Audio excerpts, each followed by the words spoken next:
கட்டிக்கொண்டால் என்ன, ஒட்டி நின்றால் என்ன, இதில் பாவங்கள் தோஷங்கள் ஏது?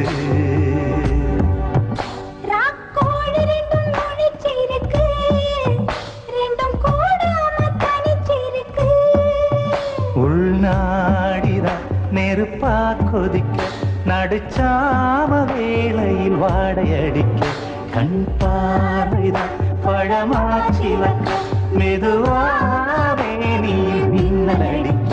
ராக்கோழி ரெண்டும் முடிச்சிருக்கு, ரெண்டும்